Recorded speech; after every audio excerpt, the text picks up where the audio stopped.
In this example, we're going to calculate the limit of a function by just using the graph.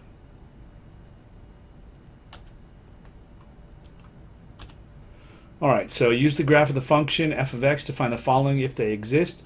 The limit as x goes to 2 from the left, the limit as x goes to 2 from the right, and the two-sided limit as x goes to 2, and also the function value at 2.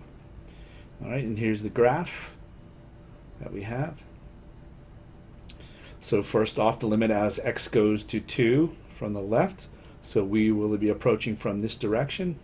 As values of x get closer and closer to 2 on the left, there'll be the points on the graph corresponding to them will be up along here. So we will be following in, getting closer and closer, right, to 2 from the left.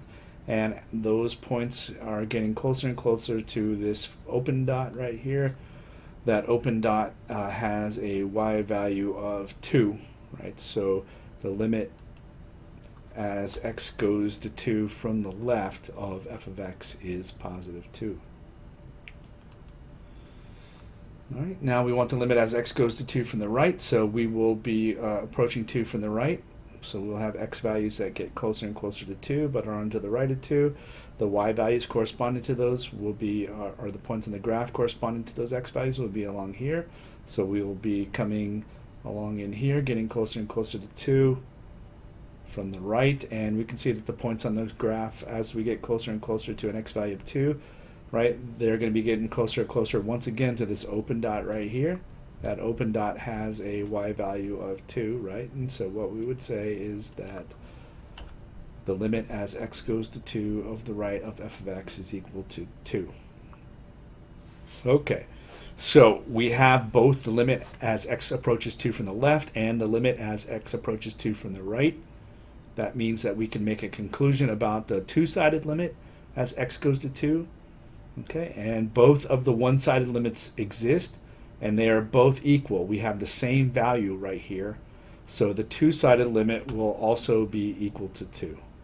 So in other words, in this case, we can definitely say, yes, as you get closer and closer to 2 with your x value, and you plug that into the function, the y value will be getting closer and closer to 2, right? Without regard to what side you're on. On the right it gets closer to 2, on the left it gets closer to 2. So from both sides it gets closer and closer to 2.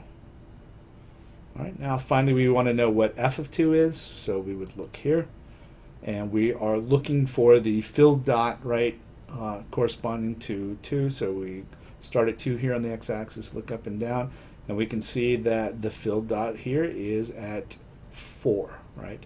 It has a y value of 4 right here. And so here on this last one, f of 2 is equal to positive 4. So again, here is yet another example where the limit has nothing to do with what you get when you plug in a 2 to this function, right? If we had the formula and plugged in a 2, we'd get a 4.